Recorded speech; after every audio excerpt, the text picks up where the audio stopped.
Hey guys, and welcome back to Mad About Skin. In today's video, we are talking the skincare brands that influencers avoid. There seems to be a growing list of well-established big name brands that don't get a look in here on YouTube, over on Instagram or Reddit. This has led a lot of people to speculate that it's because these brands aren't handing out the sponsorships, the coin and the free PR, which means that influencers just aren't interested in them. Whilst that could be a factor, I think there's way more to it than that, and that's what I want to pick apart in today's video. We're going to be looking at some of these established big name brands that don't get any influencer attention on the social media platforms and kind of the reasons behind it. So sit back, relax, and let's talk skincare brands that influencers avoid. Now, before we get into this, I do just want to shout out a Reddit thread which actually inspired this video. I've left a link to it in the description box below. If you read the comments linked to that thread, lots of people are directing their suspicion as to why some brands are heavily promoted at the expense of others, down to that financial element. They say that it's the brands which are handing out the sponsorships and the free PR that get all the attention, and the ones that aren't are largely forgotten about. This could be some aspect to it, but I can only speak from my own personal experience. I've been here on YouTube for 2 years. I don't actually get a whole lot of free PR. That's not to say that I'm not grateful for brands that do reach out to me and share with me their collections, because this allows me to try and sample a broader range of skincare, which I can then share with you guys. However, I buy 95% of the products you see here on Mad About Skin with my own hard-earned coin, and I don't accept sponsorships, and yet still I don't mention some of these brands, which is why I think there's got to be more to it than just that financial aspect. And that's what I want to come on to in this section of the video. So in true Mad About Skin style, shall we just cut the waffle and delve straight on in? And the first brand that I say doesn't get any attention relative to the size of the skincare portfolio and its name recognition is Estee Lauder. Now, Estee Lauder were one of the original skincare companies that I think were founded in like the 20s, and they still have a huge presence internationally. You can walk into just about any department store and get your hands on Estee Lauder skincare, and the price point, whilst it's not super drugstore, it's also not really bougie, high-end and luxury either, giving a really nice mid-market price point. I think there's a whole number of reasons why Estee Lauder doesn't really get any focus or attention here on YouTube or on Instagram, and I think the main reason is that innovation. A lot of their really good products kind of came out in the 90s. They were talking about their advanced night repair serum. That was a 90s innovation that took the world by storm at the time, but now it doesn't get talked about or hyped a lot because honestly, been there, done that, and always the focus will be on newer launches, newer products that are really exciting the market. In terms of Estee Lauder, the way that they choose to market themselves is very much directed at an older demographic. Unfortunately, and this is something that I've always tried to fight against here on Mad About Skin, a lot of the skincare channels are aimed at Generation Z, the 20 to 30 market. This definitely isn't Estee Lauder's demographic, which is probably why they don't get a lot of focus or attention. I pride myself here on this channel of really trying to open and broaden that demographic. I want to support people that are in my age, mid-30s and above, that want to get the very best skin no matter what their age.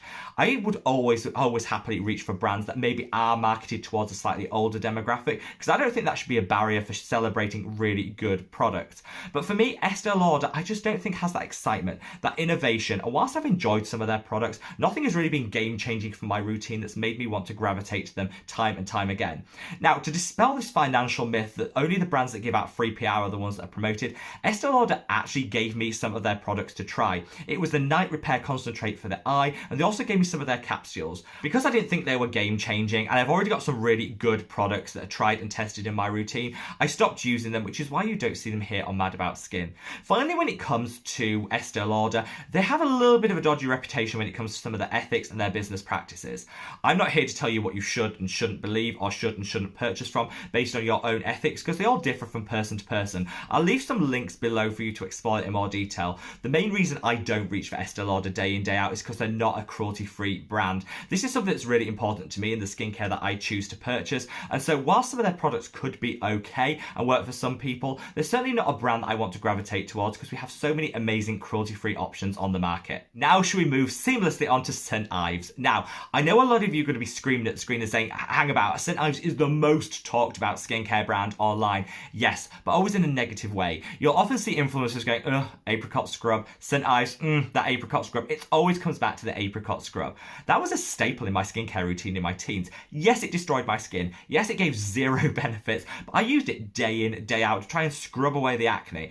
Fortunately, I think we've all learned you can't scrub away acne. In fact, you're just going to be inflaming it and making it worse. But I think the reason that St. Ives get no positive attention here on social media is because of their association with their original apricot scrub. Now, they don't do themselves any favours whatsoever because they're still selling that dodgy scrub. And I think if they were to discontinue it, move on, people would then focus on some of their other products. In truth, I love St. Ives moisturisers. I have actually fangirled and mentioned them on this channel before, but they are so good. They do an oat one, which is absolutely gorgeous. It will nourish the skin, help with any irritation that you might have on the body, and just leaves you feeling like summer body ready. It is so good. And I think the price point is like £4 here in the UK for a massive amount of the product. I also really love to applaud St. Ives for going entirely cruelty-free a year ago. We should always celebrate the brands that do the right thing, and I'm really happy to support them.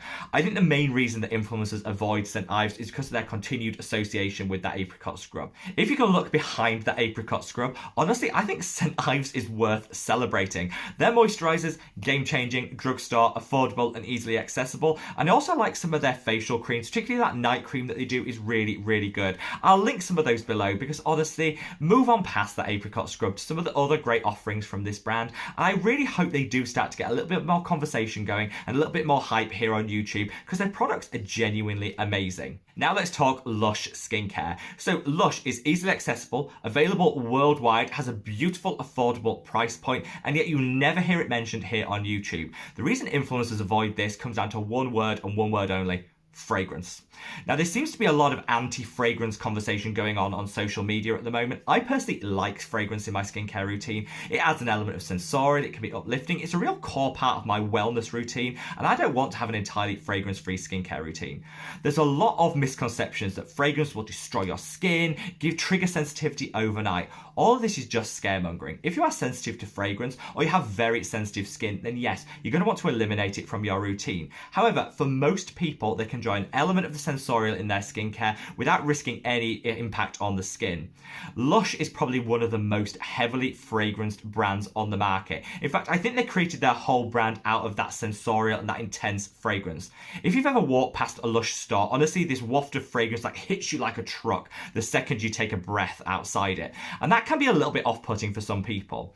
In truth, I actually don't mind Lush products. I love some of their body butters, which I think are great. Some of their shampoo bars are really nice and are a packaging-free alternative for people that are looking to cut down on their waste. I think people should take a second look at Lush. Whilst it's not going to be for those people that want to eliminate fragrance from their routine, I think this has some really nice body care products that are definitely worth shouting about. Obviously, proceed with caution if you are a little bit sensitive to fragrance, but I think Lush is a really great cruelty-free brand that does a lot to support the environment and charity and really should be one that we're getting on board with. So sound off in the comment section below if you kind of like an updated Lush review from me. Now let's talk Mario Badescu. Now this is a bit of a weird one because if you looked like 5 years ago, it was the only brand people talked about. People raved about them. Every influencer had like Mario Badescu as their favourite brand of all time. And now nobody mentions their name and they've just disappeared from the face of the earth. In truth, this is all down to their own actions and I'm quite happy to never mention this brand in a positive light here on Mad About Skin because I just don't think they're worthy of any praise. So they actually were subject to a class action lawsuit where lots of people sued them because they included a banned steroid into some of their skincare products, and then once they lost that class action lawsuit, removed it, didn't really say much, and then just left everyone wondering why the products that actually worked relatively well for them in the past no longer worked. It was shady, it was disrespectful. No brand, literally no brand should ever be using banned ingredients in their skincare and then not declaring it on the ingredients list. That is like a 101 of not to do when it comes to formulations, and all of this just left a real sour taste in the mouth. So whatever Mario Badescu do from now on, I just don't think there's any going back from this as a scandal, and I'm really proud that the influencer community have dropped them like a brick because I just don't think they're worthy even mentioning it with a vague hint of positivity. I haven't checked out any of their new launches. I don't even know what's on the market. They're not on my radar and I really want it to stay that way. If you see other content creators and influencers using Mario Badescu, just alert them to this class action lawsuit and what's gone on in the past. past, because it might be that they don't know.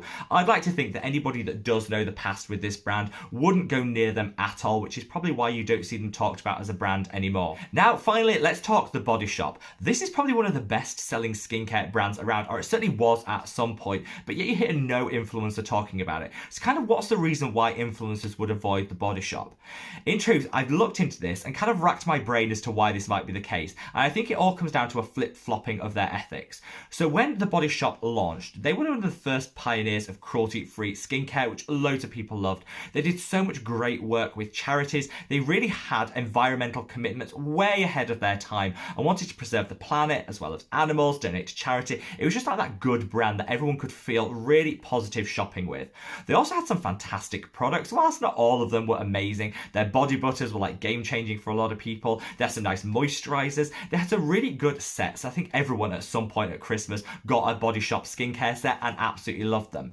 And then all of a sudden, nothing. This all comes down to their original sellout. So they went from being that amazing, like gold standard brand to selling out to L'Oreal, which then made everyone think, hang about, how can you go from having all these ethics, this ethos, to then selling out to one of the biggest animal testers in the world, a brand which has actually fought against restrictions on animal testing and has a very dodgy record when it comes to some of their dealings with workers and other ethical concerns. This left everyone like instantly stone cold when it came to The Body Shop, and their sales went like that. Over a period of 5 years, L'Oreal did what they wanted to do with the brand and then thought, it's not going so well, let's shift it again. Then they sold it again, and it's back to its original roots, focusing down on that purely cruelty-free skincare. They've got some great new launches, but I think because they've been on that bit of a rocky roller coaster when it comes to their own ethics, I just don't think a lot of people realise that they're now no longer part of the L'Oreal group, and I actually think we should start fangirling about this brand again. Similarly, if you'd like to see a full review of The Body Shop, I'm quite happy to share that with you, because some of their products are really, really good. They've got some ding ding ding holy grails and some wah wah wah total fails. So if you want me to split it apart and share it in a video, I'm quite happy to get the conversation going again about this brand, because I think this should be applauded now they've gone back to what were their amazing original roots. So there you have it, guys, a rundown of the skincare brands that influencers avoid. There's so many other ones, so sound off in the comment section below if I've missed any out. I just wanted to dispel that myth that it all comes down to the price point and what coin can be earned in terms of promoting a brand. I'm sure that has some bearing on all of this, but from my own experience, it actually comes from a lot more than that, and hopefully this video has just shed some light on it. Wherever you are in the world, guys, stay safe, stay well, and love your skin. Take care. Bye.